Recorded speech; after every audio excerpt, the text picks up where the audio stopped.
there are people that I haven't met in my life that I feel like I've known for a really long time. And I remember there's a clip where Trevor Noah speaks about being in a restaurant with his family, and some supporter of his work comes through and they're like, "Hey, Trevor, what?" And he's like, that was always weird for him, how people are so familiar. And his brother was like, "Yeah, but you must understand, these people have been building a relationship with you for a long time. You just haven't built one with them. So you're meeting them for the first time, but they feel like they've known you for long. And you are one of those people in my life, yourself and Uloyiso in particular." Really? I sang choir from junior primary. I was part of a provincial choir called the Northern KwaZulu-Natal Youth Choir. I think I remember that. Not you, I think I'm... Sure, the choir. And we'd perform with the Drakes and we'd visit for the Wednesday concerts. Yeah. And I was a groupie of you guys because if you play sports, there's these guys at schools that are super celebrities at school level. This guy played first team at this school. Yes, Jazz, chap. You guys were that for us choir boys. All right. And watching both your journeys into TKZee, into post TKZee, into what it is now, into the reality show, has been special, man. And I'm so honored to meet you, like officially. But even in the meeting, it's like, come on, it's Zwai. I know Zwai.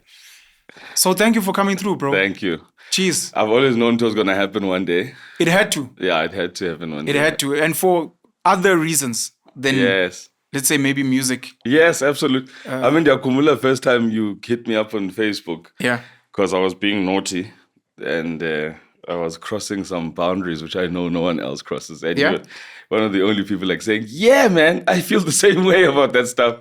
And I was like, yeah, and I'm sure there's many people that feel the same way. And I think from that day, because I always felt alone, in being a naughty boy and out in the wilderness.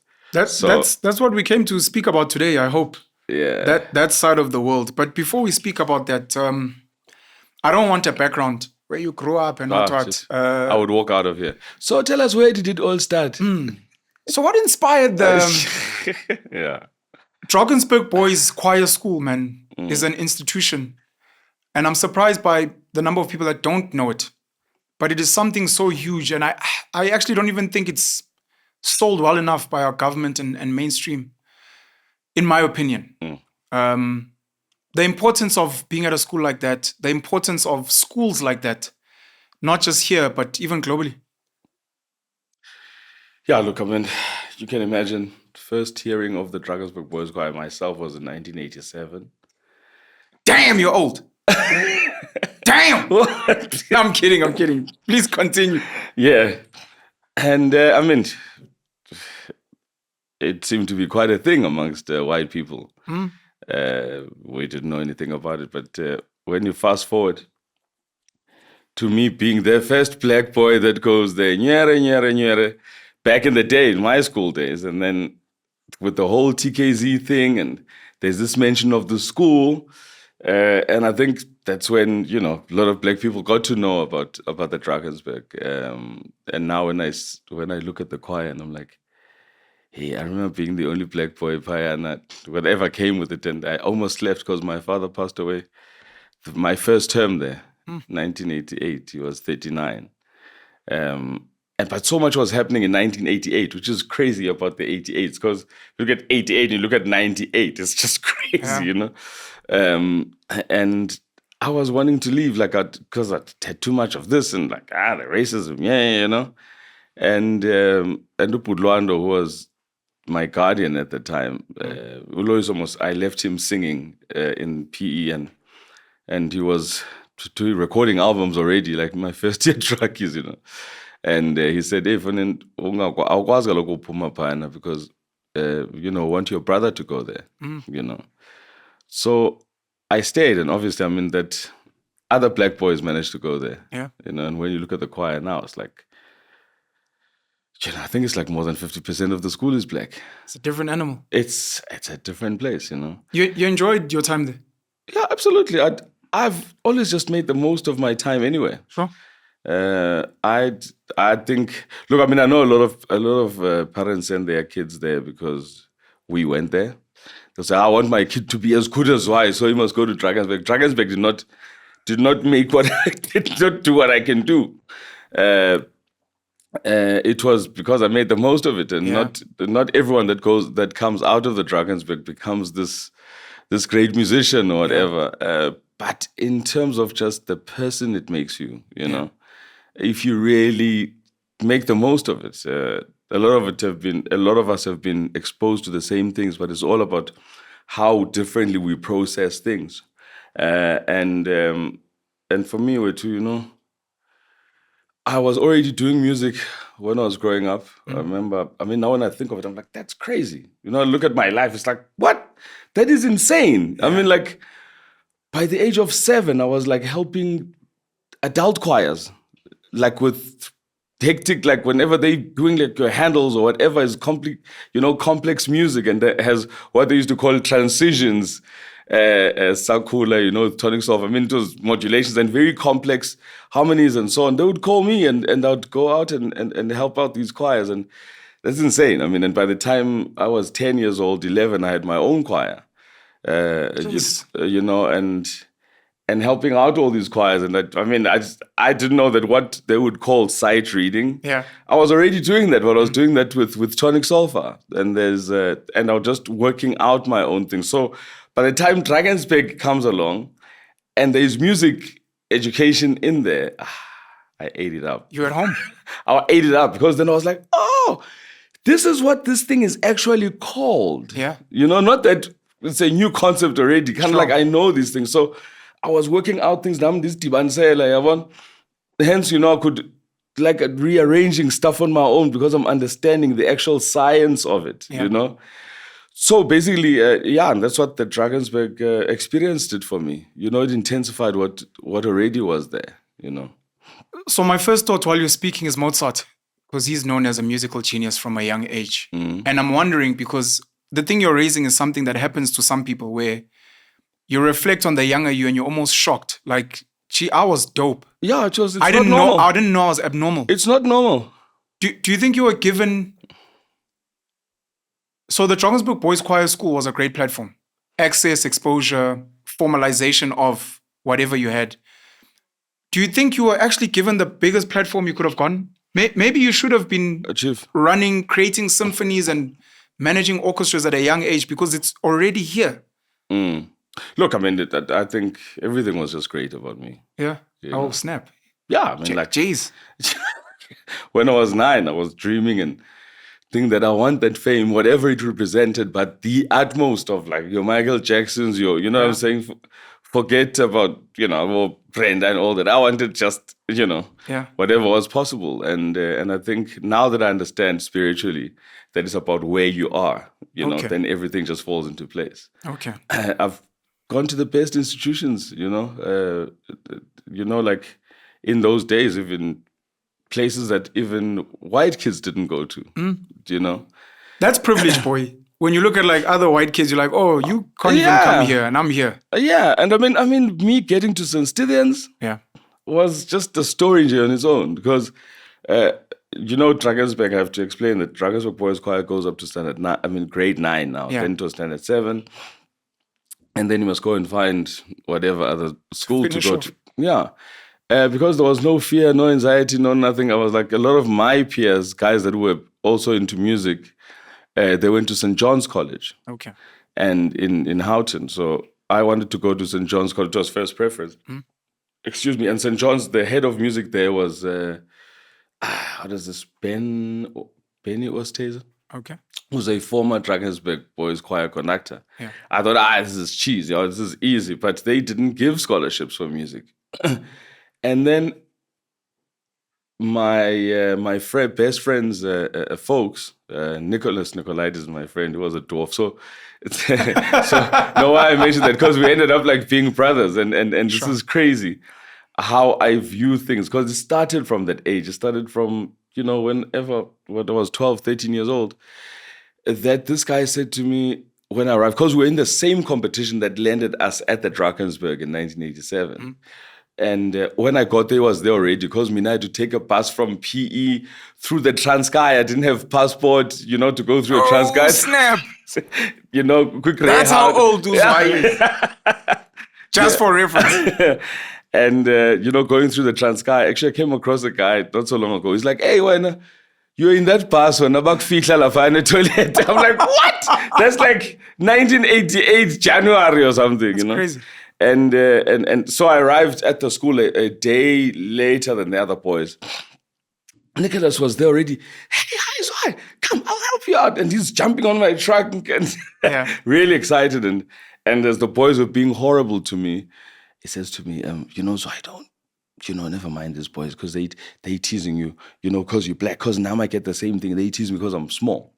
So that for me was the first drop of a penny, because it was the issue with people is not race per se or all these things, it's othering. Yeah. It's like anything that is not familiar to you. So by the time I look at other things, and I've grown not to take things too personally, instead I just study how humans actually think and how they function in different scenarios, So anyway, fast forward, Nick and I are we become the best of friends. And really, this otherism has really been at the center of our closeness, and we're the best singers at the school. Oh, snap.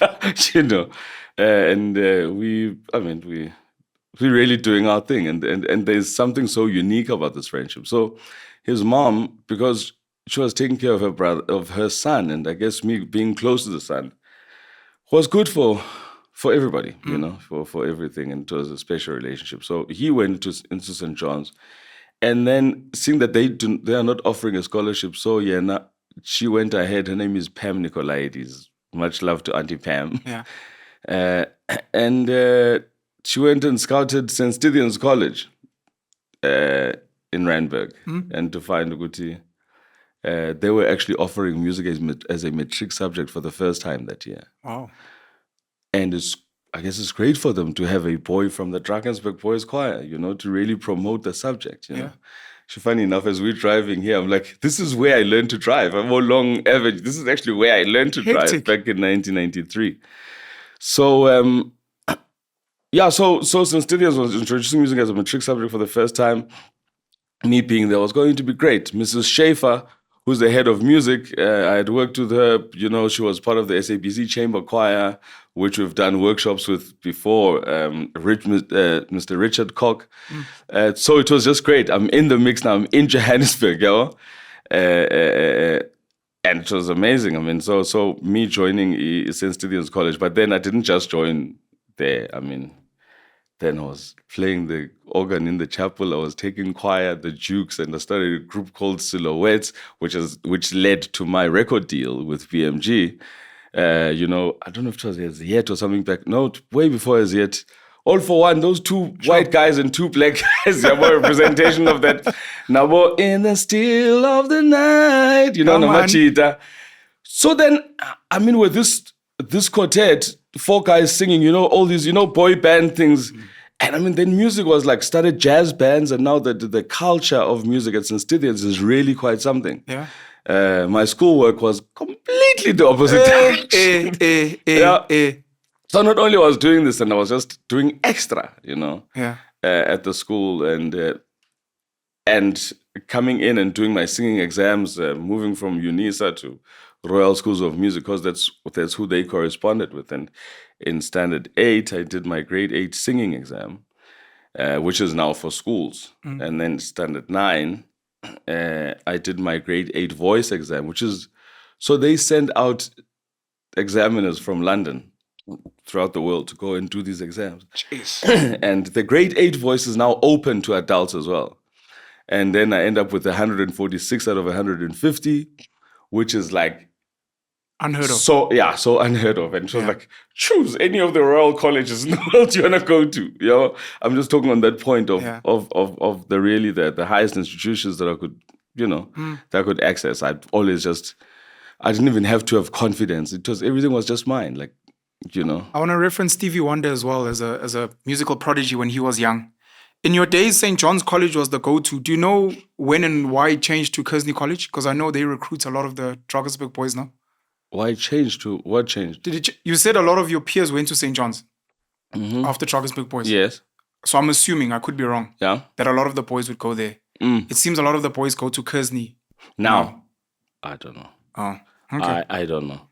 But I mean, They normally win at the World Fire Games in TKZee because they recruit Drakensberg boys. Okay, cool. Yeah, I mean, so it's really a chain thing. It's those relationships about who's now at where and where these, and obviously, I mean, word goes around.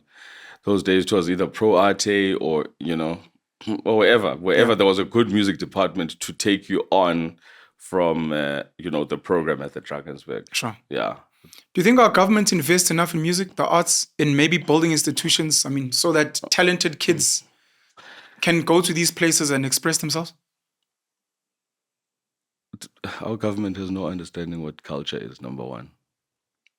Just before we go anyway, there will be... well, I don't know about the GNU. I'm talking about how things have been. Sure. We if you look at countries like France, Sweden, you wonder like culture as a department is up there in justice. Yeah. Whereas culture here gets if not the least of the budget. Yeah. It's not seen as really what it is. I believe that culture is, I mean, Mbeki would say this is the soul of the country, and it's what we can really export. Yeah. He's one of the patrons of the arts, which I think some people are not aware of. Right. To the point you're saying, they even merged arts and culture with sports, of which we know sports gets a budget and a spotlight, to almost make it like a little... Yeah, it's like... just added there with like sports. Entertainment department, Who's meant to drive the change? Because, I mean, you're a powerful voice in the space. People would probably tell you, get into politics and fight for us. And it's like, well, maybe I'm not best served there. But who's meant to fight for culture, the arts, as an example? Maybe those two maybe are not even meant to be together. The thing is we need to understand who we are and what makes us, Yeah. Creativity, culture, I mean, in anything... now when you speak of music as an industry, like you think of Channel O or having an album or video this or Instagram, it's like, that's not the only space that lives. That's popular culture, yes. Yeah. But, even songwriting or being creative, there is so much, even in the industry space, there's so much that you can get from just being a creative. But what's presented to us is so limited, and it does not represent the entire space. And our bandu that are capitalizing on that, they know it. Yeah. But they're gonna keep quiet and get you to just do whatever. But when are they just capitalizing on the entire chain and the entire value chain? So it's not as easy. It's not as easy as a conversation, but it is simple though. It's not easy, but it is simple. Okay. In the sense that, first of all, what influences us?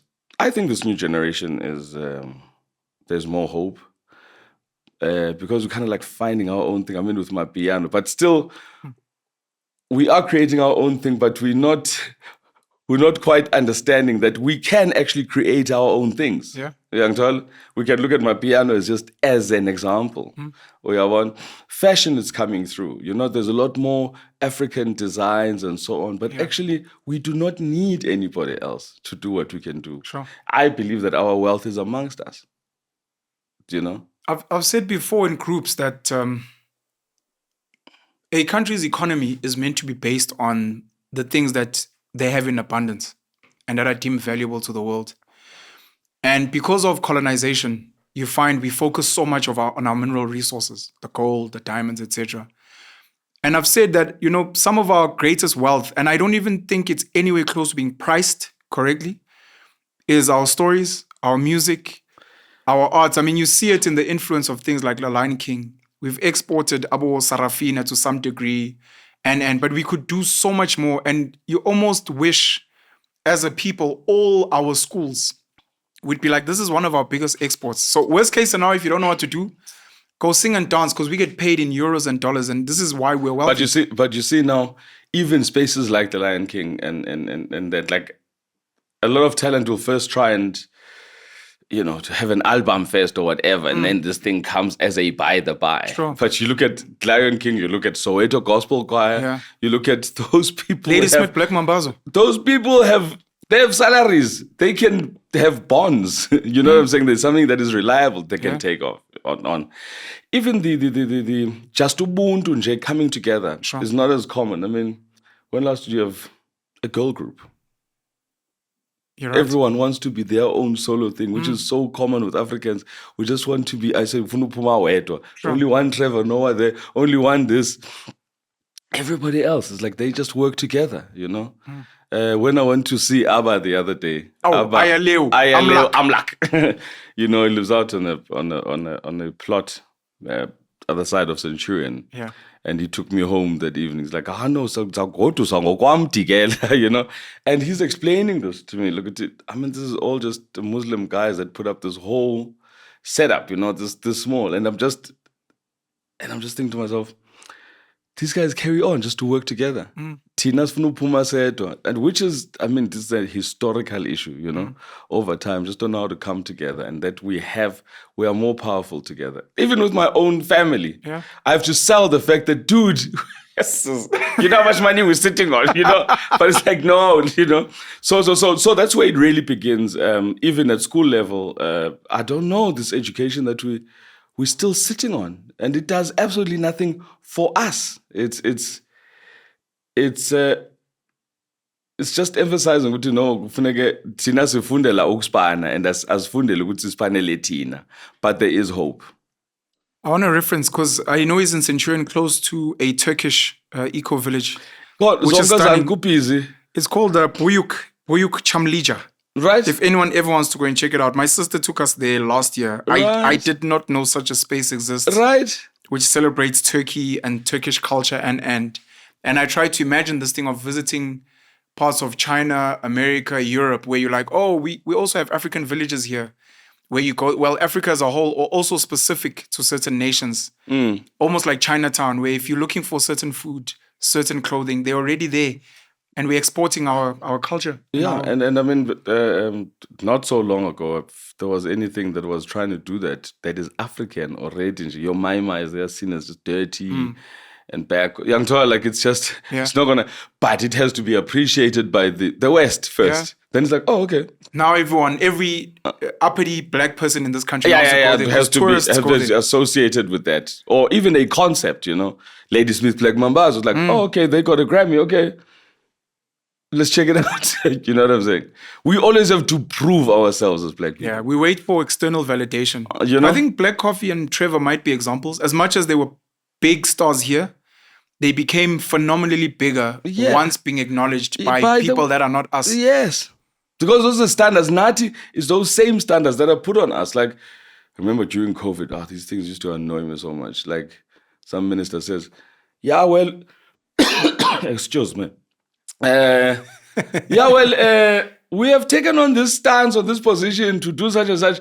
Even if you look at countries it's like they keep naming these countries as standards because so and so has done that now.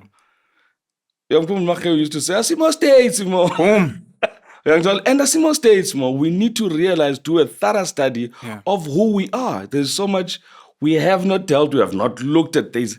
South Africa is so dynamic.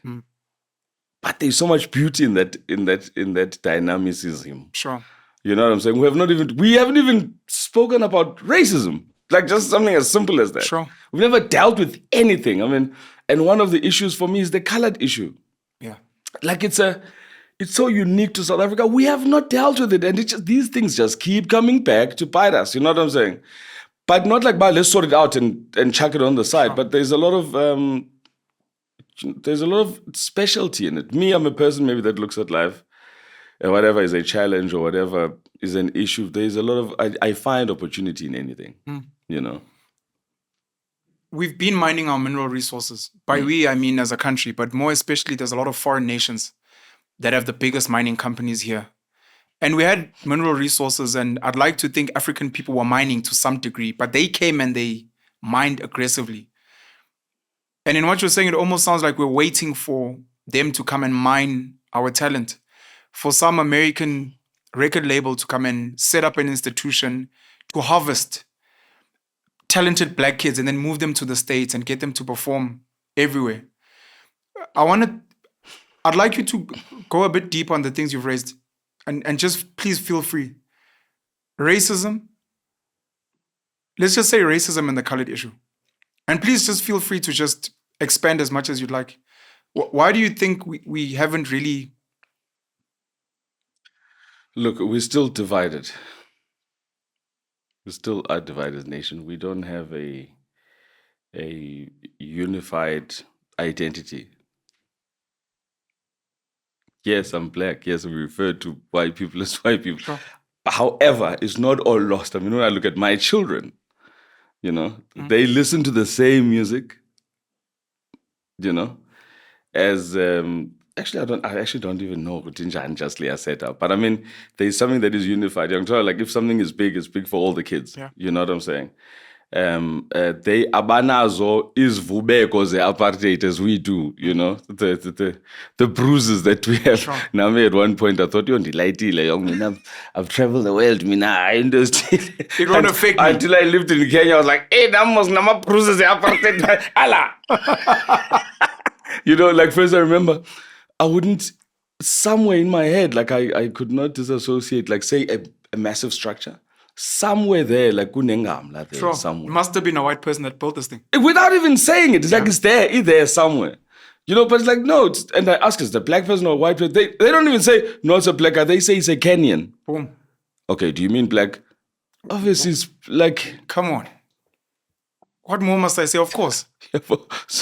And it's so easy to normalize a society.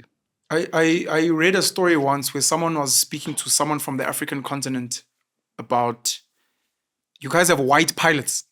It's like, what do you mean?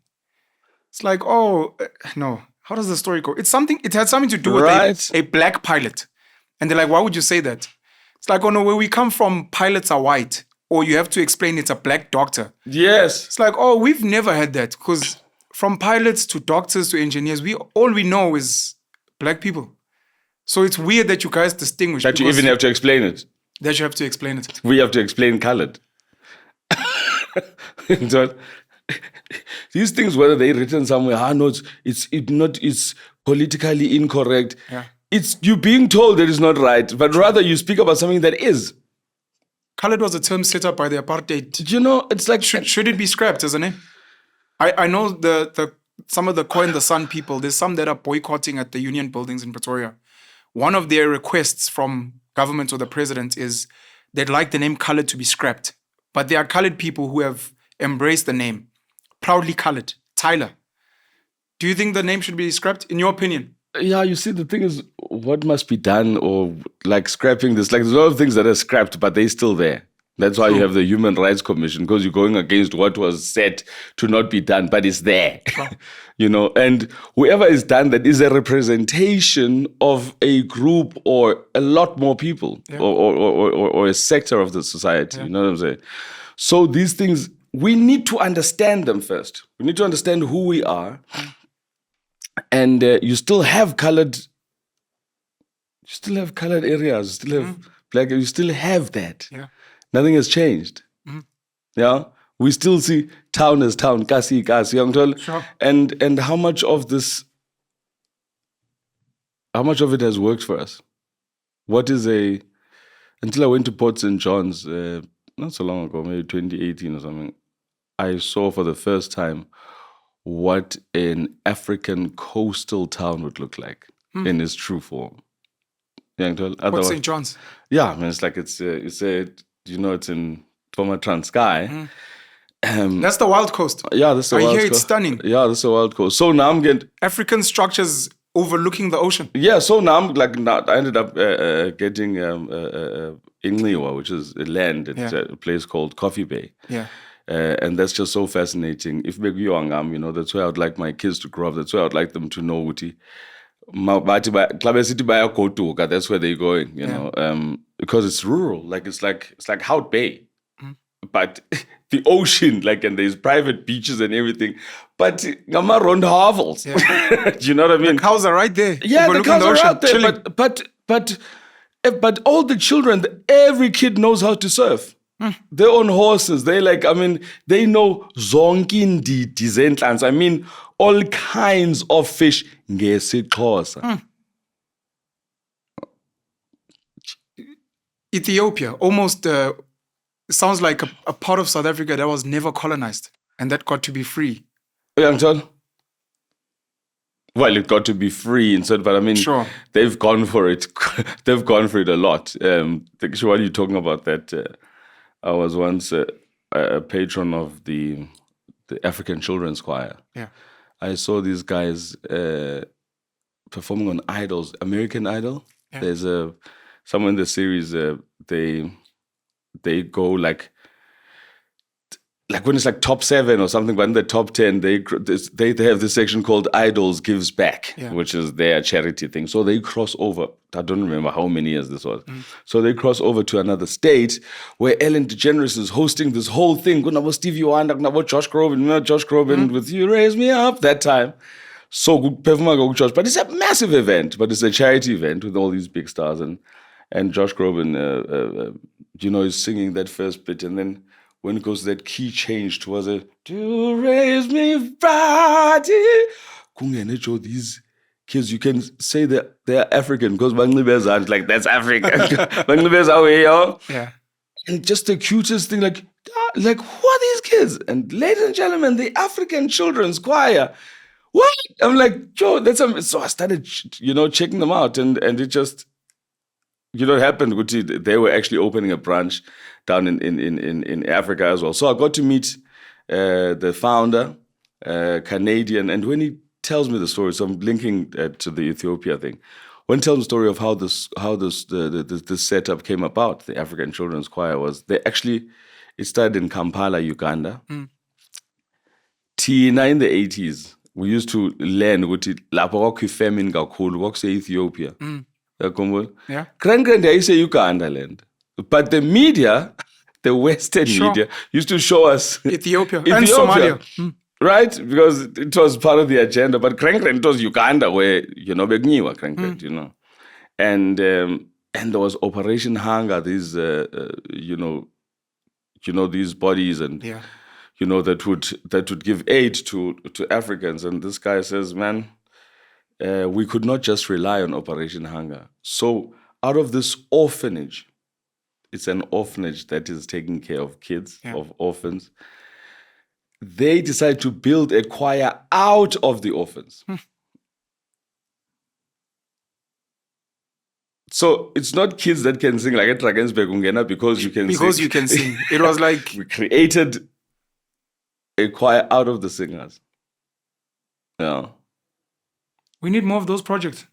Yeah. Well, run by Canadians, the white savior dynamic. Man. But it's until we really do things for ourselves. I look at these private schools. I mean, there's Redford, Redham, Curos. There's like Crawford. The Crawfords, and it's white families that owns these setups. The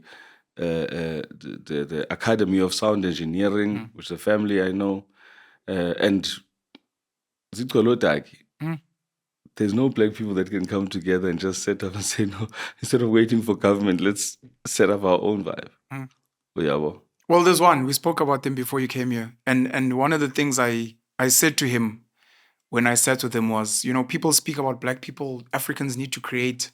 And I normally reference himself and his wife, Mr. Sizwe Ngasana. Yes, Dr. Julie Dlamini as doing this thing that future you speak school, about. the Future Nation School, yes. We need more of that. Oh, yeah. I had spoken to Sizwe about that and I was introduced to that whole setup. That's definitely, a way of looking at it. He used to say, he calls it project-based learning. Yes. Things don't have to be what they are, what we've been told they are. Yeah. Izindo. And that's a very big issue for me. We take what we've been told is what, but it's not even necessarily that. Whoever tells you that thing is that, and this is what it is, they have a particular code. They have an agenda. They have an agenda. I know, like when I started traveling at the age of 13, like the world, But it was significant for me when I was 15, we went to the Far East, Taiwan, Hong Kong, and that. And Siambake, whenever we do the international tours with the Drakensberg Boys Choir, they opened it up for parents and, some parents that can afford and would like to go overseas with the kids and, some staff and so on. And so we go into these Buddhist temples. They were like, where, whatever, like, there's a lot of Buddhism, Payan, and cultural things. And I remember, wow, civilization, this civilization goes back 1,000 years. Like, and it's just so much fascinating with the culture and, this civilization. And they're respecting zonke lezi. But a lot of these things, I'm like, sinazo lezi into thina. They don't take so much, they're not as fascinated about thina izinto esinazo. I was like, now there's also states or countries where it's either Buddhism or Muslim or whatever. Akuna Jesu. So I'm like, okay, so mina ngikhule ngazi, like, it's not even discussed ukuthi uYesu ngunyana kathi, like, he is the one and the only truth. Funny, it's not the only truth. I see you're even the truth goes in country. So that's when I started really thinking, so what you've been told, or rather what you know, is not necessarily the only thing there is to know. Yeah. Yeah? What you know is what you know, and what you know is what you've been told to know. Correct. So look, why had the choice whatever was kettle, and then this is called was kettle whatever worship Hamadus, whatever they say. It's your choice, and Nati, we had our choice, and I'm like, but there wasn't a choice. It wasn't a choice. Christianity choose between Jesus and Muhammad, and it's like, no, but those are not the options, because these guys only existed within our people only now. We've had other options, of which they also are just options in the past. And you don't have to have an option. And you don't have to have an option. Don't have to have an option, yeah. With okay, what do you believe in? Like, okay, then what? It's like, why must I believe in something? In fact, I'd rather not believe, I'd rather know. Yeah. Yeah. So even that as a concept, it's like, it's too hectic. So the best chance that we have is with our children. Because is like, they stuck on their things. I remember Abba on your show. He said, all suffering comes from not wanting to let go, something like that. Yeah. So you can hear what's being said. Yeah. What's making you? It's like, but can't you understand what I'm saying? It's not about that. It's about what they have to let go by allowing this thing to come in. True change is very painful. That's why people fear leaving. Yeah. And Yang is like, Nami, for instance, leaving religion or leaving church was not as easy as I thought it was going to be, because it's about, hey, how soft is the landing going to be, on the other side? And you don't know generally when you're young. Yeah, you don't know. People like you and I that were choir kids perform in a lot of churches. A lot of different churches. Listen to a lot of... We visit churches as a standard choir kid in this country, white schools. We visit more churches than the average religious person. We'll sing and speak more Latin than the average person. Yes. We're there at the crux. Yes. So for you to go through all of that, being raised Christian, dear Lord Jesus Christ, you pray before performances, you pray after, you pray when you're traveling. What do you think it took for you? Because this is where we started chatting, me and you. What do you think it took for you, besides traveling to the Far East, for you to actually start the journey, to get the bravery to start the journey, to be like, this has been the core of my entire existence. And now I think I'd like to do that thing of moving away.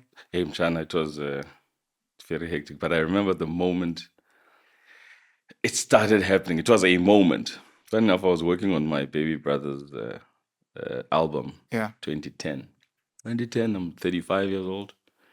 And for the first time in my life, did an outings banana, my engineer. And then I was like, chilling as I said. But he goes on to like even swear, like like at God or whatever. Like, if I'm like, like, sure, you say that, like, but I'm I'm a curious person. Yeah. Because so you can be there and be able to say that with comfortably. Yeah. I can't. So ndimo bambekileyo. Not that bakufuneka sithuke uThixo whatever. Yeah. But what is that? Uyangithola? And lo muntu uyasonke sikhulele enkonzweni. Uyangithola? If uphela ukhole, it's not because ukhulele la. Yeah. Uyangithola? Abantu abakhulele kwi-mosque bazawuphela bayilanto bakhulele kuyo, you know. So but I'm like, that whole altercation led me to think to myself, but Mzwandile, be honest with yourself. That's where honesty started. For the first time, I said, okay, now I'm being honest with myself. So, but have you actually ever really bought it? Have you really, like ever? I know about Dala, but I was even scared to even ask myself questions. Forget to ask questions. Because faith is believing without seeing or whatever. It's faith. Even to ask yourself a question. It's a sin. Before you convince yourself. It feels like a sin. Do you know what I'm saying? Why are you questioning? So I'm like, I'm finding a lot of fear and a lot of... It's like, but it's not in line with how things... with love. It doesn't go together with love, fear. You know what I'm saying? The moment I started asking myself that question and I started being honest with myself and then started looking, once you start searching,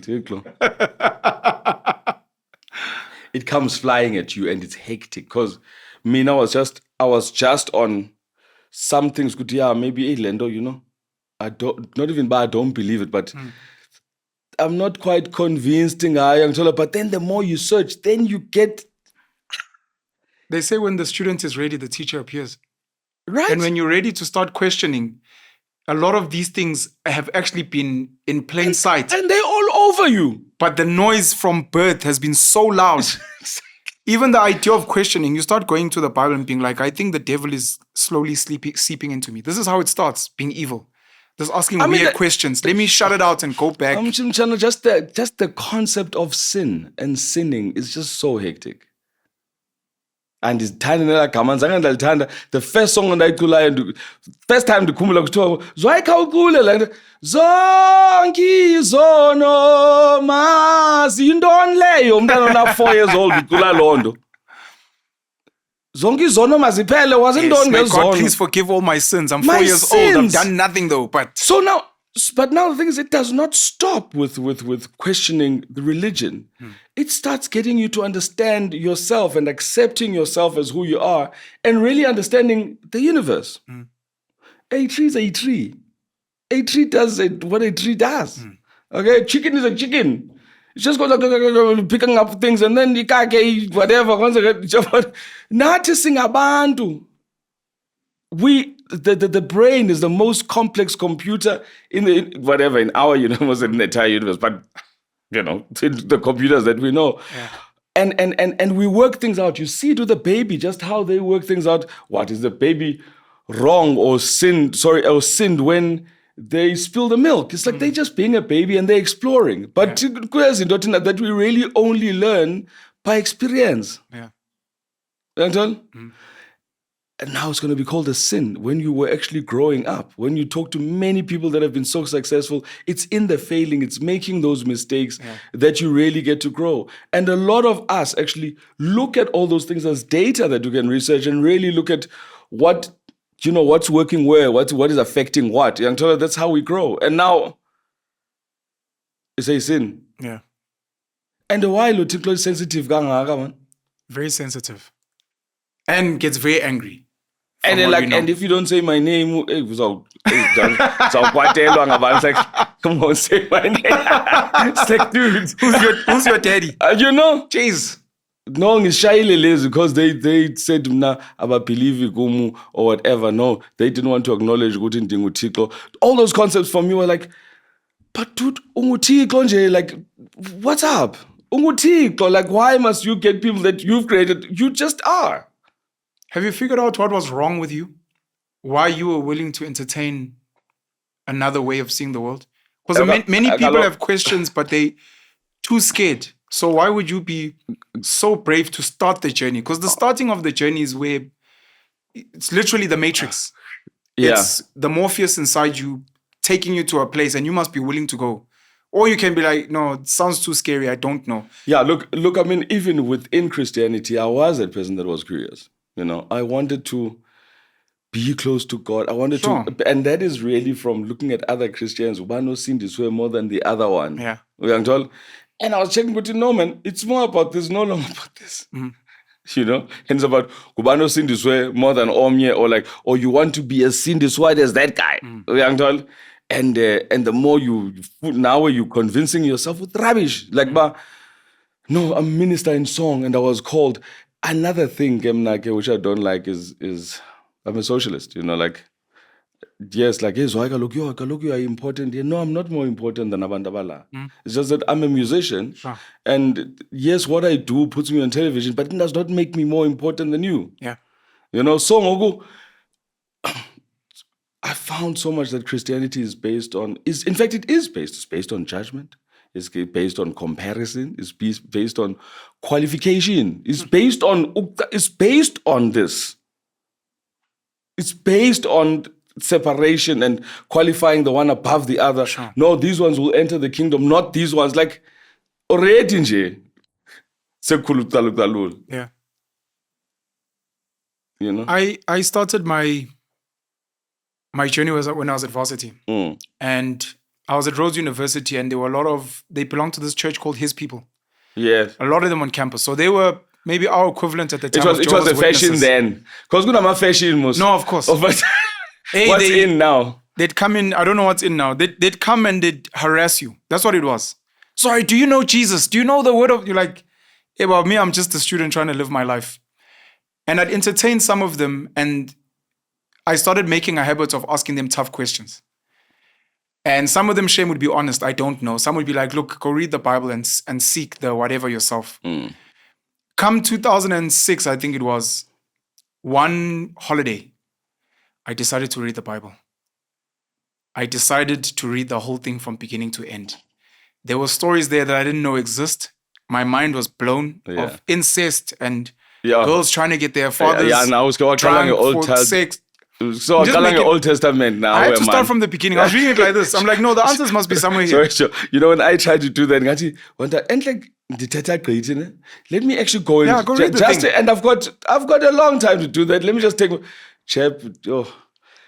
first verse of the band that already I've got problems. But anyway, coming back to you. So I read the Bible, and after reading the Bible, I remember going back to school and saying, now that I've read this book that is meant to be the word of God, I can't tell people I'm a Christian because I've got more questions than answers. So I let go of my Christianity then, and then I did a deep dive into a lot of literature. Right. Dan Brown, started reading about other religious groups. I went to go and ask pastors questions, and these questions of why are we here? Why do children need to be violated in various ways? Where is God then? Dan Brown asks or posits the question of, or the idea of, God cannot be both all-powerful and all-good, benevolent. He's either one or the other. He's either all good, but not as powerful, meaning he can see suffering, but he can't intervene. Or he's all-powerful, but he's not all good, which means he sees suffering of poor people, colonization, slavery, but he just doesn't want to intervene. So I was like, I don't know if I can say as myself, and I'm a nobody, that I'm comfortable with a father like that. And I'm at peace because I know I would intervene as a loving father. And then you go on that journey, and it starts off with aggressive atheism, where you're angry. Then you learn history, where Black people were given the Bible and you were given biblical names. I'm like, this is how we were oppressed and colonized, which is why some people are so angry. John, I'll say this anyway. It starts looking really evil. It looks evil. You look at your mom going to church to tithe as you are a slave, and I'd like to rescue you from this thing. And then over time, I'd have to mellow out and get over all of that, because it's a journey. Get over all of that. And part of that journey is, now that you've left the church or Christianity, obviously that means you believe in African customs. And I was like, no, I actually don't. And the thing is, Abantu, they actually cannot even put up an argument because you have not even looked into anything. Yeah. I've found that whole atheism period, like, you start checking all these guys. I mean, a lot of the literature is Bible, let's call it that. a lot of it was written by atheists. But a lot of these guys are guys that also used to be in the church. Yeah, it's correct. Everyone that is questioning. So, abantu abasenkonzweni banalento banayo, but abantu banalanto senkonzweni and further research and going deeper into things. So xa ngokwena ujongwa ngathi uzisidupho nje, it's like, Chief, but I was there most where you are. Sure. There's nothing new onongitshela ngayo. There's nothing new. I was exactly where you were. It's not like at Exactly some point I was not. You I are was not interested in the added information that I have. I sit with someone like a Joshua Maponga who I found it curious a few years ago when I met him for the first time, or when I sat with him for the first time. In his anger, I think he's still angry because you go to this phase of anger. Yeah, but it matter. No, I understand. Like, it's sometimes like, I found it fascinating because I think he'd been a church leader in the Seventh-day Adventists for over 30 years. So I was like, he feels like he's been conned for long. dude. He studied theology. Dude. So if someone's like, no, but the Bible, he's like, I can quote. Dude. So where I maybe got conned a little bit and then I jumped out, I found it fascinating listening to how angry he was. Yeah, I mean, and I can understand that. And obviously, when you check Christians, whenever he posts stuff, I mean, I've been following him too. Say he posts stuff, we even know how Christians are going to respond. Yeah. Because you were there. And it's not very Christian-like. Man, it's in what Christianity needs to be. They actually wish evil on you. Yeah, they attack the man. They attack me. Like, it's like, you know, the person's like, I don't take crap. Yeah. It's like, tell me, can you not talk about the issue? It doesn't give you a right to tell me. Play the ball, not the man. Yeah, like, and you rubbish now, because you'll be like, yeah, also, what you want to be, and as whatever, it's like, no, that's not what I'm doing. This is what I'm talking about. Can you talk about this? Yeah. Because they start going for the man, you know? Yeah. So I can understand, because a lot of us, and really this is a compassionate view of it. A lot of us are in the church because we mean well. I remember when I was pissed off at the ANC, Samba Sayovuli cope, you know what I'm saying? Yeah. But until Nam Siakula, you know, we grow, you know, and Nam's like, no, but bakhona abantu who are in the ANC and are meaning well, and this is ngumbuto wabo there, you know, and they want to make those differences, you know. So Kabanda Basengonzo, and especially a lot of people are there, especially black people are there for the good reasons, but they just don't know good they are being used for that. Are you still angry? No, but I don't like foolishness anyway. So when someone what's foolishness? No, just when someone is foolish and it's just not, but we are you know. I'd like to engage. I really dig engaging and bring about, you know, some light on topics. So I don't have issues with even making examples of what I didn't see, because I don't take this thing as personally, uncle. So you know, can really just engage healthily around issues. But already it's like, block. Like, so in this journey, for most people, you go through leaving your, let's call it religious denomination, faith, etc. Sometimes you go through anger and atheism, and then for most people in that journey, they start looking for a new home. And specifically for Black Africans, that home tends to be what our forefathers had. African spirituality, the customs that we have. And I'd like you to maybe touch on, because it seems like you've gone in that direction and what that's meant for you. Yeah, so it was not my intention to end up where I am, but I think you end up there. Joshua Maponga the other day, and I'm going to be carpet, and yes. Wearing like straw mats. you end up wherever, Chief, you know. So I think you ultimately end up there in terms of who are you, especially if you're interested in reading and checking out about, like, that's where you end up, because you search and search and search and really go back to who you are. And a lot of these things, political issues, family issues, zonke zinto ezinokwenza nathi yangithola zisesintwini. All these things are there. It's over hundreds and hundreds of years, tried and tested. These things are covered there, you know. And a lot of even the structures that to us, like, we use against ourselves. All these ideas or stuff that's coming from outside, or because it was said by a white person, it comes from a Western validification point of view. The shit thing is that we use these things against ourselves. You know, but which is not even African, you know. So, and now the more you dig is the more you realize a lot of these things are actually Correct. I'll use a business, a boardroom. That's an African setup. That's an African setup. Sure. Kukho inkundla kumuntu ohleli pha iyaxoxwa into. Imbizo likhotla. Yonke loo nto leyo is actually African and ezinto because they're not going with the general narrative which is not even African. Look at our country. What is African in the Constitution of South Africa? Yeah. What is African in the ANC? You know?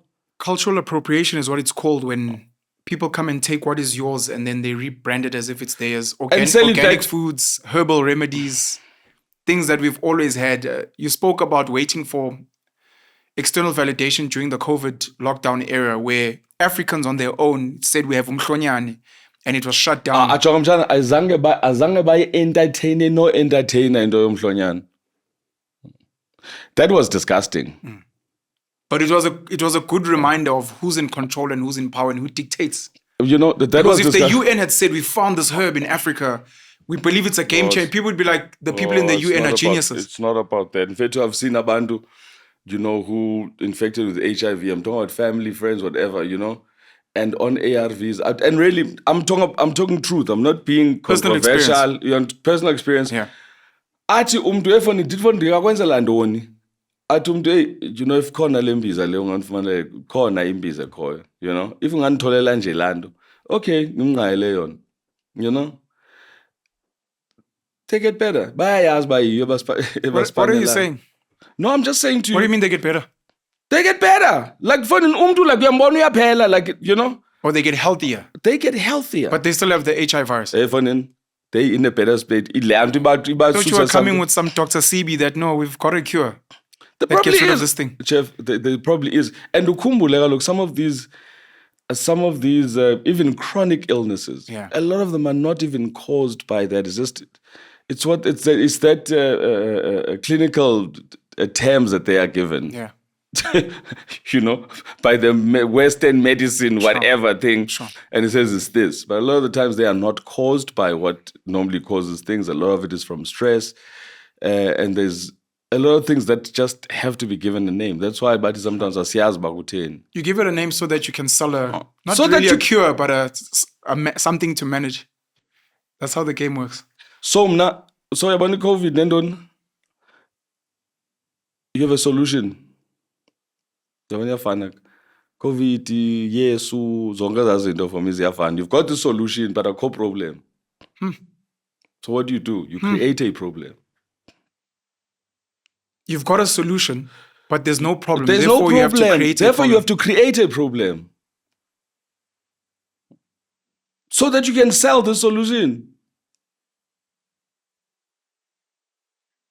Do you hold, I don't know if we call it African spirituality, I don't know what you call it, Isintu.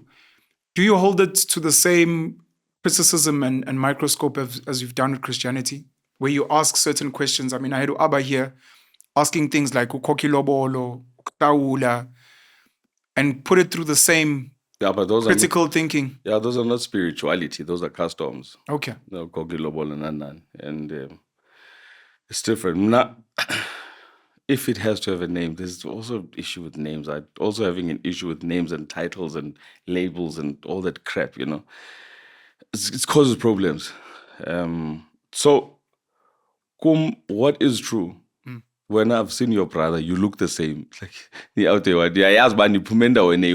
hope so. Okay? We always hope so. Hey. But I mean, you look at me and my brothers. Sure. Like, I mean, you know, that is the truth. It is what it is. That's not a belief. That is it. We sing well or whatever. There are mannerisms. When I'm seeing myself on television, like, yeah, that was Loiso there. Sure. Even in my children. Yeah.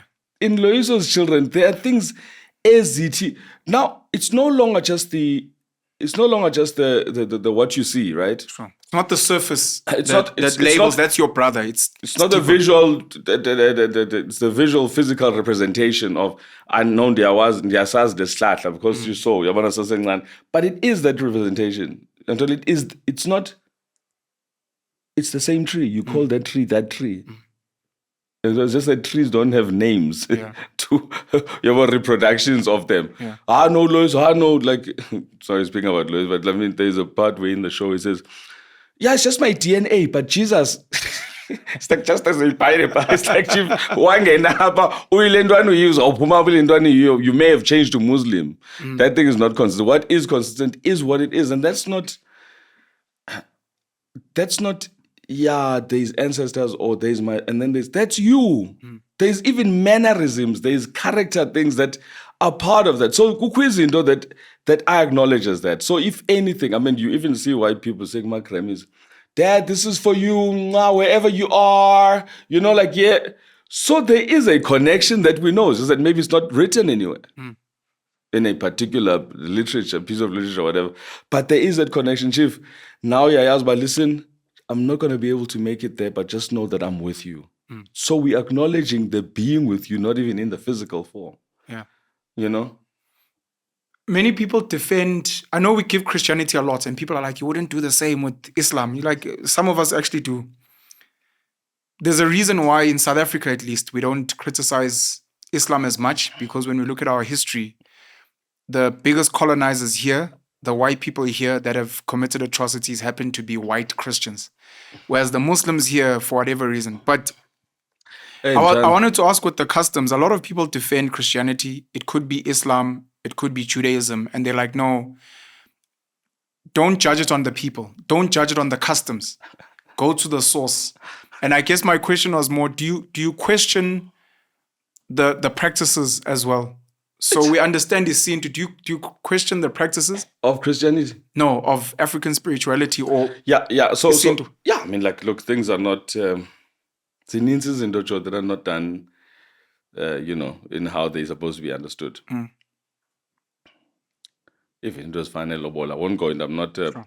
I don't claim to have the know-how, all of it, but for you to be able to do things according, you need to have enough understanding, not even knowledge, understanding, because these things make sense when you actually understand. They are supposed to make sense, yeah. Yeah, well, so for me, esindweni, there's a lot that makes sense. Yeah. I've made a lot of those mistakes and I've seen my ass. Sure. From a spiritual, I've even lost my family. I've lost like everything, because I did things not the way, but I only learned that after the fact. And it's like, so into ziyadibana. You know what I'm saying? It's just a matter of going back and really understanding exactly what they are. But the thing is, with abantu abadala, we have more grace than we have with the Bible God. You must suffer, you must whatever. Like, yeah, you've caused a sin. No, that's why. But where's there? We are uyithethela into pauti, andazi but ndizakuni ngoxolo, whatever. Like, uthethe, because you are who you are, and it's true, but you don't know. Like, but as long as your heart is right and you are saying that you don't know. Yeah.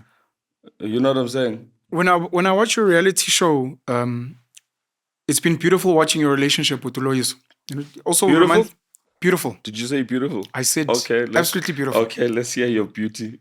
You must understand, I have a younger brother as well. Okay. So we find beauty in the... All right. I love how Christian Uloiso is, at least in the first season. He seems to be doing his thing. He's married. He's raising his children in the church. It's how we were meant to be raised. It's what we were meant to do. And the epitome. Yes, I appreciate the fact that of white superiority. But okay. Cancel this guy. I appreciate that from what we've seen on screen, that you will have certain events, and that he'd still show up even though he does not agree with whatever. But that's maybe TV, because he doesn't show up normally. Jeez, it's tough here. I'm trying for the fam. Yeah, well, anyway. I'm trying for can the fam. carry on. I'll give you the truth, but you can. No, I don't need the truth. Okay. It's just a backstory to the question I'm gonna ask. We lose a lot of people that we really love when you start on this journey of asking questions that you were never meant to ask, apparently. Yes. In the first season, it looked like you guys were still family, because family is family. You fight, you disagree, but it's like, but we're here.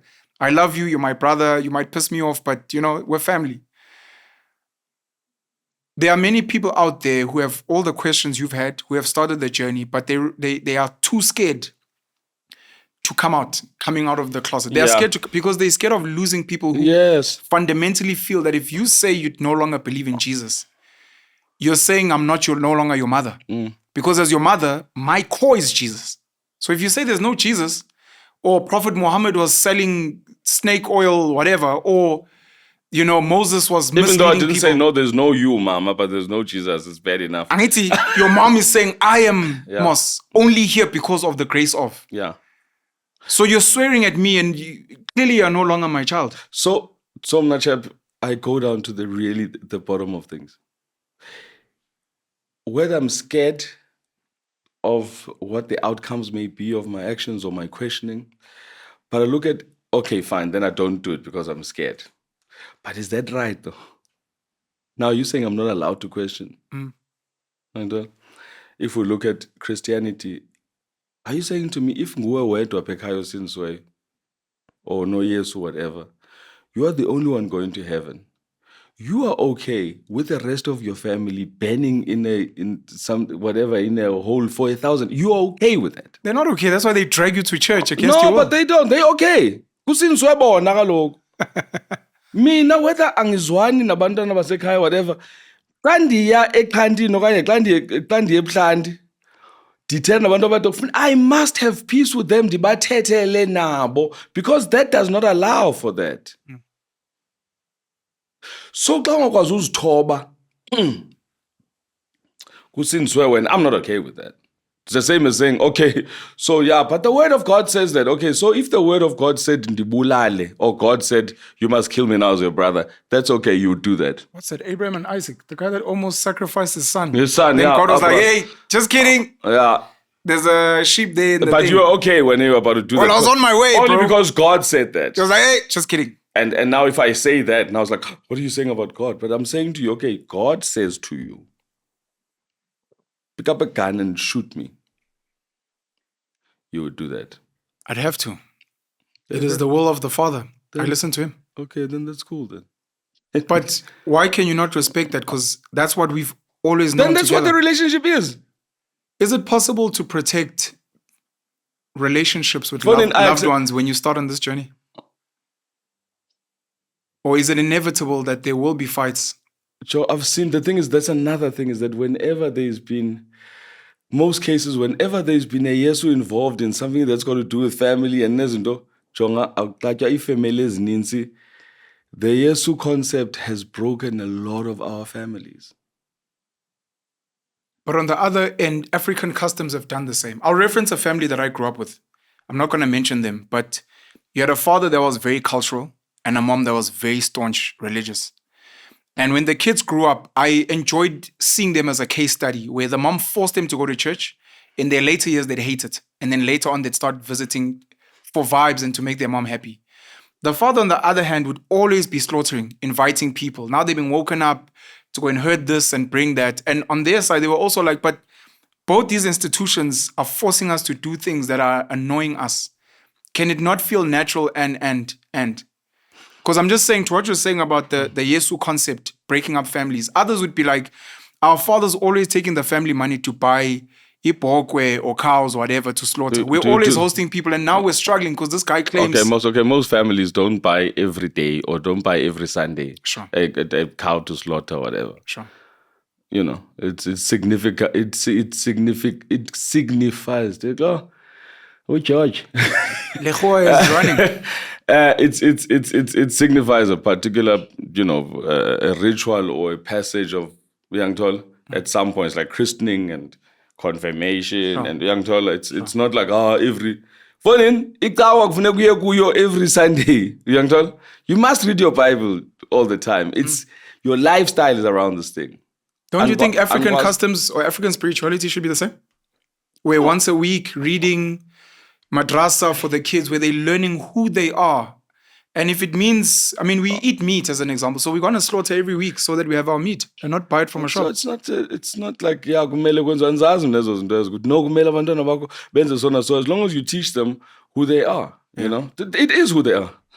So that they can tell their own kids who they are. I started doing this online family tree thing, and I went back in 2003 or so, and I went about 2 generations above my grandparents. Sure. Even to Siskai, and dude, if I'd never done that, yes, I got to find out so much. I even got to find out about ukoko my father's grandfather bekanesithembu. It was, but I've never heard Ngoli family. I've never heard anyone say that. Sure. You know, whether maybe they could say, you disrespectful, but you know, when our father was khona kodwa umakhulu wami wayethetha into le athi thinde uxelele mntanami. And I'm so grateful. I was 12 years old. I felt like, why umakhulu esenza kanje, like really making sure. But I guess she saw that I was going to be the person that carries that, you know, and to really go back, like to start understanding what's what. Kunamanye cousin you've never quite known, but nizanana kanjani, but then you start knowing ukuthi no kaloku lo umakhulu wangena apha emendweni senabo abantwana ababini. That's why bona bemhlophe kakhulu, you know, and then wachatela apha. That's why, and then baba phuma, you know, just it's so beautiful just to understand something for what it is, not an understanding of a concept. It's the truth. You know? I was speaking about school. Something. No, please go for it. Enjoy into hlekisayo. I was heading a school. So when Mel was pregnant with Sean, my son, our son, when we were pregnant. so Geez, you're a problem. so was they? She's of Chinese heritage. Her grandfather was, I had no idea. Yeah, her grandfather was from mainland China. Came to South Africa on a boat with his friend at the age of 24. And he came here, married a Khoi woman from Northern Cape. And the mom's side is, there's some Scottish thing going on as well, but otherwise colours from Easterus, you know what I'm saying? Okay. But you know, it's ilapho. Sure. So mna ke ndacinga uba okay, now when she was pregnant with Sean, kukho esayidini ngatatomkhulu wam, my mom's father, somewhere there's albinism. I'm not laughing. I'm trying to imagine where the story's going. No, I was like, you know, just thinking, hey, what if something happens, because without, and it was after, I guess, you know, learning a lot more and going deeper into, you know, what's happened. And it didn't come maybe in the form of Sean, but I just thought, hey, maybe imagine ama-China PE nabo manje uthola ukuthi kuya-PE or something. But now my kids, yes, okay, fine, it wasn't the case with my son, but there's other cousins of mine who have kids with albinism. Sure. And they coming along with my new understanding. Because I've gone through that whole thing, the othering amongst our African communities, and just how beautiful this thing actually is, you know. And for my children, whereas Tinangwa our relationship with such issues was based on fear, actually. Correct. You know, fear that's spurred by ignorance. Yes, and general perception. I mean, like to think the official term for someone living with albinism. The official Xhosa term. Do you know what it is? No. Inkau. Are you serious? That is the official term. Inkau, for people that don't know, is a monkey. Yes. I thought where the story was going was Trevor Noah, where like when your son was born, you were wondering why is he so light? It must be the albinism, and then he became a day walker. Like, Trevor, it's okay, maybe not. Yeah. You touched on this, and it's something that seems to be some kind of a thread in some of the conversations I've been having recently. knowing who you are. And from birth, the way the colonial systems have been set up, it's to ensure that we stay as far away from who we are as possible. From your And then there's naming that. to the school you go to what you learn at school, to reading this book called the Bible, to what, to be like, get as far away from yourself. And even the idea of God within you, or the people, no. God is there, the angels are there, we really need to get to a point where if it's not happening at home, which it won't happen for most people, children need to, at least at primary school level, learn their family history and do that exercise you went, not later. Yes. Do it now, to be like, do you know where you come from, what your father was about, and where I'd like you to get in is here. Because once you go on that journey, it's a very scary journey, by the way, because you uncover a lot of things that have been hidden. Do you think our families, by families I mean everyone, but in particular Black Africans, will ever be okay until we get comfortable with truth? Because there are so many secrets, and part of when people go twice and they get dreams is because you're in the wrong place, and a grandmother never told you that this was your grandfather comes from somewhere else. Yeah. And that's why it's such a mess, because people are lying and hiding. We speak about the church now, but even just the way we're being, you want to go and visit that aunt, don't ever go there. Why? No, we don't go there. If you go there, don't speak to me again. But you're not giving me a reason. Exactly. And then you figure out that aunt was maybe your mother. Exactly. Your biological mother, but she had to let go of you, and they've kept this family secret. And it's like, should you not be worried that the fact that I want her is my being wanting? You should be helping.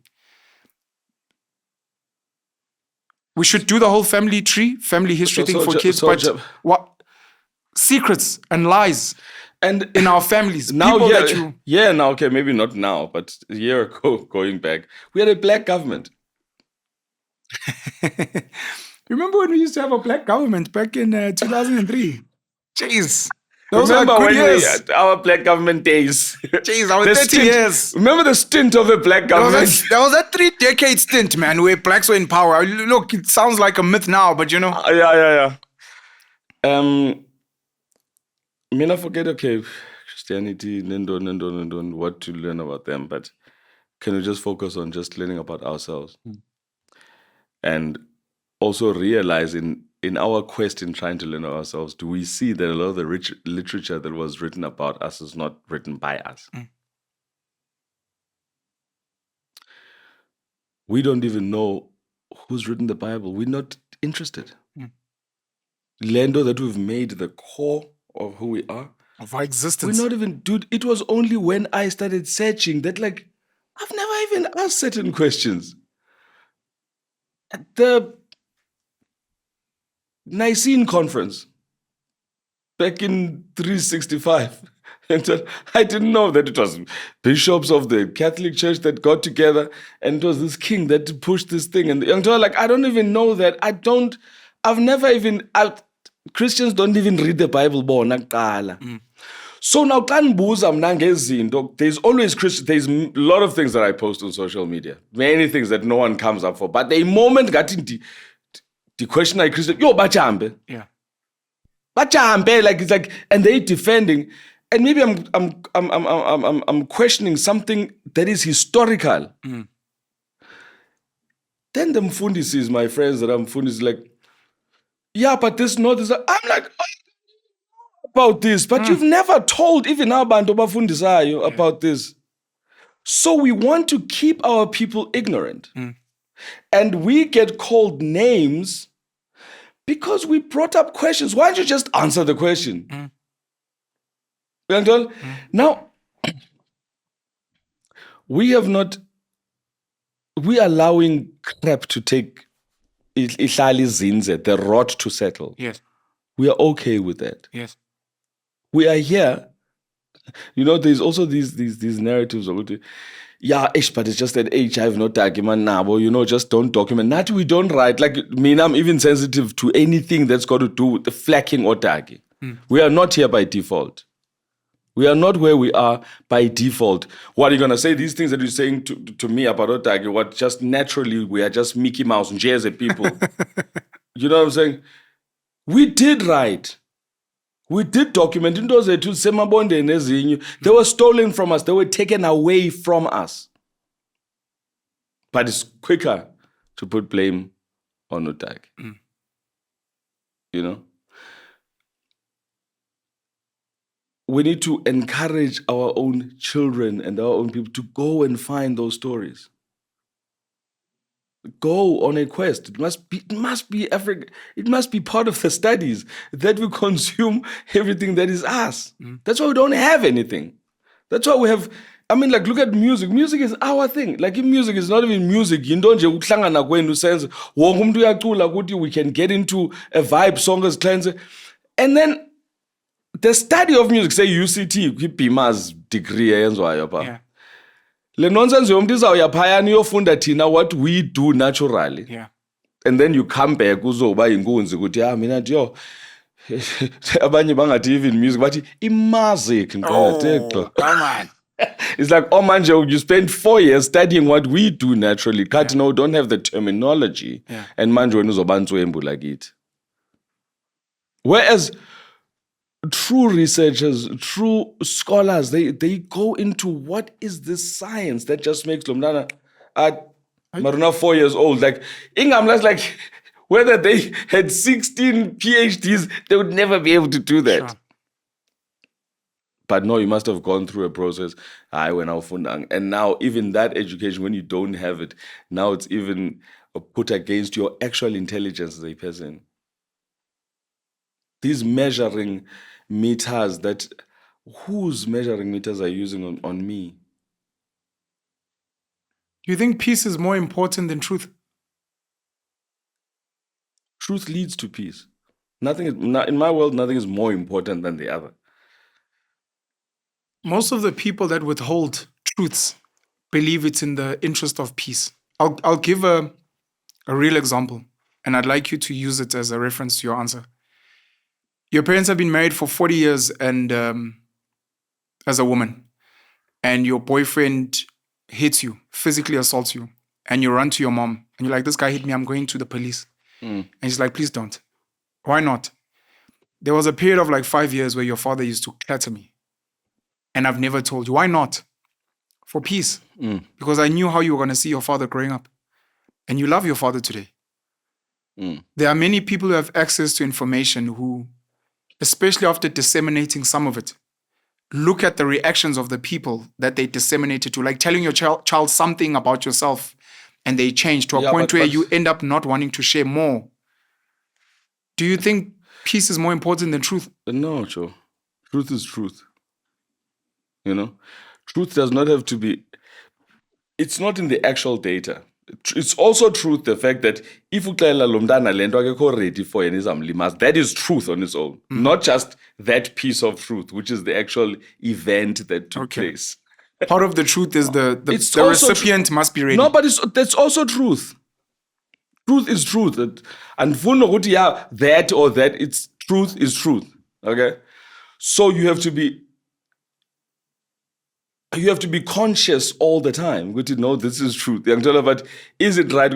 Is it really peace, and whose peace is it?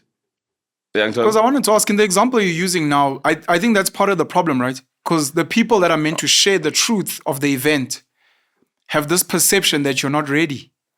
And they're like, no, this child, it's going to do this. And they're assuming that what they're doing is important. And again, in their heads, it's like, Zwai is not ready. Therefore, I won't tell him. I know what it'll do to him.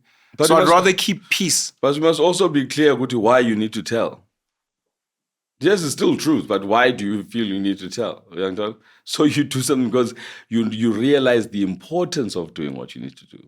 Shouldn't truth be told regardless of the consequences, or whether the person is ready or not? You tell truth because you need to tell the truth. I need to tell my wife this before she finds out about it on the streets. You understand the importance of telling the truth. But then there's also a scenario. Yeah, when do you know when baba wakho lo? It's like, oh, yeah, but what is the point of nonsense? Yeah, it's like, no, okay, I didn't know it was truth, but you're not bringing the truth to bring about peace. For instance, you bring it to also hurt. Like, like, what was the point of jail? Is it not important to present truth even if it brings pain? Joe, you present truth when it's necessary to, and it depends. Everything depends on what the desired outcome is. What do you want to see by saying what you're saying, by doing what you're doing? Young Joel? But it sounds like you're defending the exact thing I have an issue with. That there are times when to not say. Chief, and many people that don't share, specifically in families, have got that exact same thinking when you interrogate yeah, but them. I mean, we've been talking about a lot of things here that are truth, but there are many people that don't want to listen to it. Sure. It shouldn't be in particular scenarios. It does not have to be in particular. Young Joel, it's using your mind, and what is it that you want to see happen? Do you think you'll ever go back to the church? Oh, hell no. I love you. Hell no. Hell no. Yeah. Please. No, look, I mean, not as a, I mean, look, we sing Christian songs. Gospel music is the best music on the planet. I'm not you know Christian what I'm saying, anymore, and now I'm glad. amazing. I have my own worship moments where I just sit and just like, you know Praise what I'm saying? worship is amazing. You know what I'm saying? But for me, it's like praise and worship. Yeah, it's that space where you're like so emotionally vulnerable. You just come there and that connection is not what the Bible is necessarily. But isn't that still God and Jesus? Yeah, whatever. In those moments? No, in that special vulnerability? Joe, we connecting with the spirit, not la tata kabani. Okay? Which is what I believe that a lot of us go to church for. That's why if you had to cut out the preaching and all that stuff, people are still going to church to be in that space. Thina classic cula singotaki, chap. This is Africanism for me. Class cula singotaki, especially class semoyeni. Abantu bayaphila without mentioning the name of Jesus.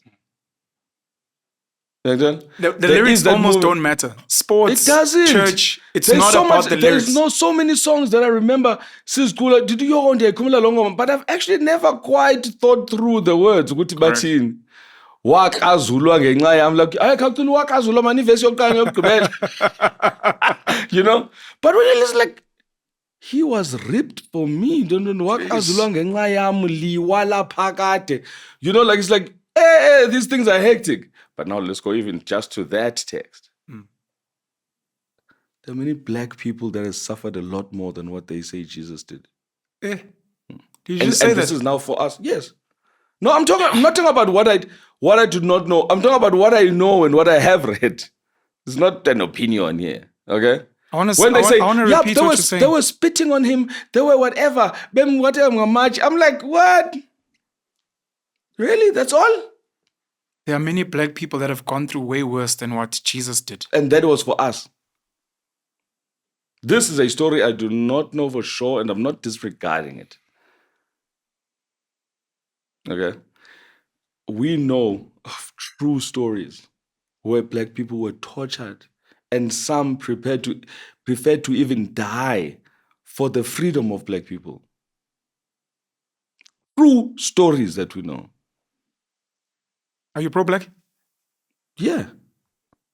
Does this because no one else is. Does this also go away your conditioning growing up? So you left the church, and I'd like to think most of us, or some of us, are raised non-racial, getting along with everyone, you know, your mate Nicholas as an example.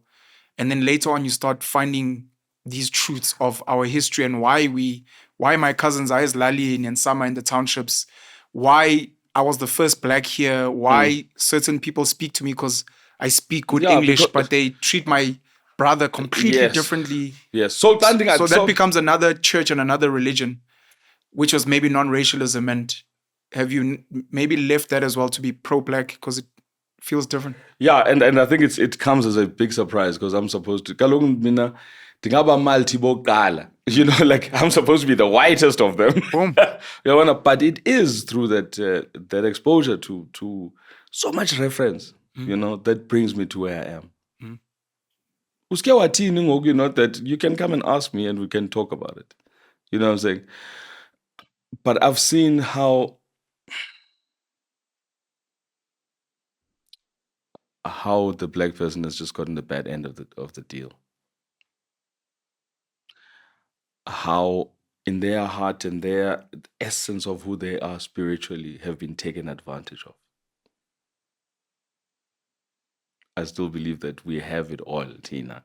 Just in terms of who we are, just being born that way, and without being controversial in any way. But will the fastest man in the world ever be white going forward? Days, did we just go there? No, but I'm just saying, like, just, I mean, there are things that we just don't look at it. We don't look at just on the attributes that we have just as a species. You know what I'm saying? You see, dude, how creative black people are. Whenever there's like cyber crime, like, dude, the creativity that goes even into the crime. You know, that is creativity for me. So and just what we manage to do, we can fit into any space, at any level. You know, like, I've been enjoying this the exploration of just what a great people we are. And it's not working to our advantage. And those that know, and those that are taking advantage of us, they know everything about what we are about. And they just don't want us to wake up. I found myself not enjoying the Olympics this year because for the first time I studied it with a different lens, and I realized how exclusionary the Olympics are, where some countries celebrate all their medals and you're like, this is not even a fair competition. The part of the Olympics most of us like is track and field, and in particular track, because that's the most inclusive space. And in the most inclusive spaces, to what you were saying earlier, Otaki reigns supreme. I found myself looking at the swimming and saying, if you were to put swimming pools in all black areas around the world, all the records they have would be smashed. We've seen it. You can't swim. It's like, that's not by default. When a small gap is open for a black person or a person of black descent, Tiger Woods, Lewis Hamilton, Naomi Osaka, Serena, and Venus Williams. Whenever a small gap is open, even the NBA at some point used to be all white. When you open a small gap for Utaki, if you were to build pools, much respect, and I'm a huge fan of Michael Phelps and them, all those records would be decimated. And it becomes exclusionary. The shooting sports, the diving, Look at rugby. It was never a black sport. But it was a black sport. But just open it up as well. You just open it up just a little. So I found myself, some of these countries that celebrate the medals, in my head, the first thing I think is, how inclusive is that sport before you even... Because you might find in this specific sport, you're not even competing with Africa because no one from Africa has access to the tools, to the equipment, to the guns, to the courts or whatever. So Noah Lyles, who's one of the athletes in the USA for 100 meters, and there was a bit of controversy because he caught COVID and he lost to Letsile Tebogo of Botswana in the 200. One of the things he's been criticized for in America is saying he doesn't understand why the NBA are the world champs. I was like, but it's not like the whole world is invited to do this thing and you guys go around. And he's been criticized for it. But it's a valid thing where you're going to say, I'm the best in the world. No, you're the best of maybe 3 countries that maybe colonize other nations and have the wealth to have this as a sports option. It doesn't. But now you're saying your gold medal. The guy who won the 100 meters, I can tell you now, is competing with everyone on the planet because all of us have easy access to run. Exactly. It's the same saying, like, yeah, he's the best. Whatever. It's like, yeah, why? Because he's got most of the awards. Look what he's been. Should we be building more institutions like Drakensberg Boys Choir School? Is there stuff that we should be doing for that school or other similar institution of the arts in particular to ensure that more of our kids, and by our I'm including colored, white, Indian in South Africa, have platforms to shine globally? So I'm working towards that, having an institution, whether it's a physical institution or it lives on these things, on these devices or whatever. But we can't go into culture without learning African history. We can't go into... Once you go into African history, then you automatically goes into the politics that has affected that, which affects everything else, which affects the culture, okay, of everywhere. But if say I ask Basi City, okay, Mas Jonga say let's say the Zulu culture. There's different ceremonies that happen at different times. They represent this, and all those different ceremonies have their own dance and they have their own music. Yeah. And there's a particular way of drumming because it represents this. So it's a representation of everything. Because ultimately, when we're making the music, we're going to be expressing something. And if we're focusing too much on the notes, but you can't do it. It has to be a B flat, and then it's gonna be a focus on the notes. Whereas if you have these things as tools that you have access to, that you can just go to, still in telling your story and expressing a particular emotion, you can go to them. But I needed to go here, like how I write musicals. Like I need to go there. But you've taken yourself there first emotionally, and then. What can I use? I think use a span of 15 uzoba sharp for it. But it's about that, not about that. Sure. I need to give a shout out to some of my choir teachers. I went to white schools. No, nothing wrong to that. I don't have any problem with white people. Mrs. Anthea Hibbert, she used to be Salzwiedel. Mrs. Sonia van Amstel, Mr. William Silk, he's a Drakensburg boys choir school alumni. Later on, Phil Burnett at Rhodes and others. I'm sure I'm forgetting a lot. I know at some point I was influenced by Michael Dingan, also Trakkies. There was Dr. van der Sant at Tux. There's Renette Bauer, that was at UJ. Kono, upcoming now, Abo Sabelo Mthethwa, Yes. Abo Mbuso Ndlovu, Ralph Schmidt. Sizwe Mondlane. There's a lot. I need to thank them because I look at yourself, I look at what TKZee became, and it almost became funny for me. And I'd reference how it would take coconut cheese boys to create a Kasi culture. And then I'd reference someone like Uthandiswa Mazwai, almost similar. And maybe I'll reference you in the journey you've been on. I look at Lauren Hill, who grew up in went to a privileged Jewish school. Parents were educated. You look at Kanye West, at some point lived in Asia. His parents were highly educated. It seems some of us need to go on a journey getting away from our people to then come back to our people and see the value of our people and end up helping them. Pixley Isaka Seme, who went to go and study overseas law, and then he helped found with Abo John Dube, the ANC, to fight for the liberation of black people. We take a lot of things for granted. You speak about Coffee Bay and the Wild Coast. And some of these references kind of need you to travel the world to go back and be like, I could not believe we have this. Where the people of Ilali there, to them it's like, oh, we didn't know that this could be a tourist attraction and we can fence it off and we can charge yens and euros for people to come and see what, we're poor. We don't have resources, but all of these kids can put people on horse rides, teach them how to surf so that we can acquire resources. Absolutely. And sometimes maybe you need to get out of your comfort. And I'm referencing my teachers, my choir teachers at least, and my music teachers, because I did music up to grade 8, 9. It's thanks to them without maybe realizing that I went on this journey, because as much as Nkuleng Umzulu from Newcastle, my father from Mpopo, Maine, my mom from Ekuvukeni, I wasn't trained in some of our music, some of our cultures. It would be in these songs where the white kids, they always misstep and they're counting 1, 2, 1. But that little exposure for me to want to know more. And then when you see your Ladysmith Black Mambas or your Soweto gospel choirs, you're like, this is home. You go back to your little white choir and you're like, I'm so embarrassed to be in this pop choir. But it's a journey. There we go. But I think Nabo Sistandiswa, that was the journey they went on. That, I speak this good English, I sing like this, about Lauren Hill, and then you're like, but there's something else, and I'm going to find it and almost, even about Erica Padu, and then almost come back and be like, guys, you guys don't know. I've gone out there. There's something that we have here that is so valuable, and it's for us to formalize it where we can, share it with the world, of course, but ensure that the world is thanking us fairly for the gifts that we're sharing. Yeah. And I think in all of the work that you've been doing in terms of music, some that people aren't even aware of, some of the musical choreography and directing work that you've done. From my side, man, I just want to say thank you. As I used to be a choir boy back in the day, my brother was as well. Thank you to yourself, thank you to your family, and thank you to so many other people like you. And again, also thank you to Ongamla for the platforms.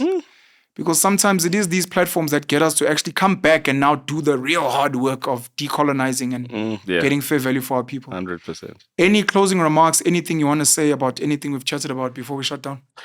I must have, but I didn't apply my mind. But yeah, man, may we just be honest. I just see what is possible as opposed to what's not possible. I'm not interested in what's not possible. And really just dig back to ourselves and say, what am I hearing? What I am hearing, or what I've been taught, is it really connecting with our belief inside of me? And really just make our own voices count in the decisions that we take, instead of just taking what's coming from outside. And because so many people are saying it, then it makes it right. If it still requires you to put your vote on that ballot paper, it's still going to be you that puts your vote. So everything else is trying to convince you to put the cross on the ballot where they want it to be. It's got nothing to do with you. Yeah. And I think you can only do yourself a favor just by at least standing up for yourself.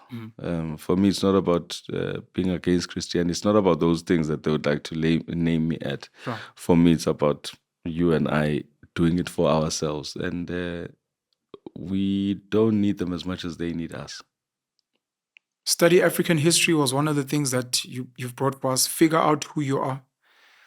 A beautiful thing that you didn't say, but that I'm taking out, is from a young age, you can kind of feel what you're meant to do, which was music for you.